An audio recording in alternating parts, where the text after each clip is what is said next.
አለን እግዚአብሔር ይመስገን አምሮብን አለን። የእግዚአብሔር ምህረት በስቶልን፣ የእግዚአብሔር ቸርነት በስቶልን፣ የእግዚአብሔር በጎነት በስቶልን፣ የእግዚአብሔር መልካምነት በስቶልን ትላንትና በምድረ በዳ የረዳንን አምላክ ልዑል እግዚአብሔርን ዛሬም እናመልከዋለን። ምክንያቱም እግዚአብሔርን እናከብረዋለን። የእግዚአብሔርን ማዳን ለትውልድ ሁሉ እንናገራለን። ምክንያቱም አይቀልብንም።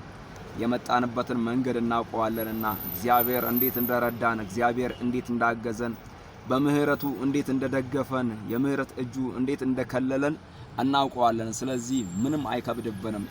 ዳዊት በምድረ በዳ ላይ አንበሳና ድብን እየገነጣጠለ ወይም ደግሞ ጠቦቶቹን በሚያስጥላቸው ጊዜ በዚያ በምድረ በዳ የነበረው አምላክን ልዑል እግዚአብሔርን ያመልከው ነበርና በግሉ እግዚአብሔርን ያቀው ነበር።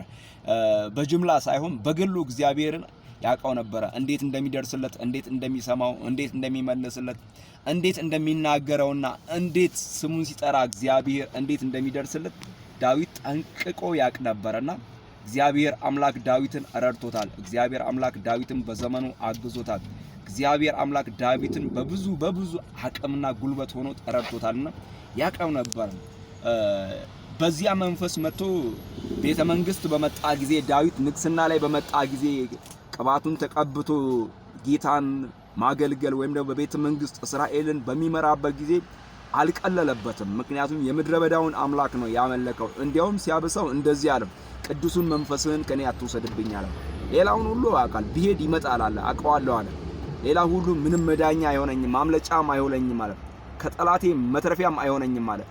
ነገር ግን መትረፊያም ይሆነኝ፣ ማምለጫም ይሆነኝ፣ መዳኛም ይሆነኝ ያ ቅዱሱ መንፈስህ ነው። ቅዱሱን መንፈስህን አትውሰድብኝ አለውና እግዚአብሔርን ለመነው። ስለዚህ ውድ ወዳጆቼ የምንላችሁ ፈልጌ መሰላችሁ ትላንትና ከዚያ ምድረ በዳ ሲያወጣን እግዚአብሔር ምህረቱን፣ ቸርነቱን፣ በጎነቱን አድርጎልን እግዚአብሔር ንስር ጫጩቶቿን እንደምትንከባከብ እንዲቹ ሲንከባከበን እሽሩሩ እያለን ሲመራን ሲያግዘን አቅም ሲሆነን አይተን ዛሬ በዚህ ደግሞ እግዚአብሔርን ትላንትና ያመለከነው አምላክ ደግመን እናመልከዋለን እንጂ አይቀልብንም። ስሙ ለዘላለም ይባረክ። ጌታ በነገር ሁሉ ይባርካችሁ። ተባረኩልኝ። ጌታን አምልኩት፣ ካመለካችሁት በላይ አምልኩት። ምክንያቱም ስታመልኩት ትባረካላችሁ፣ ስታመልኩት ትተርፋላችሁ፣ ስታመልኩት ታመልጣላችሁ፣ ስታመልኩት ታስመልጣላችሁ።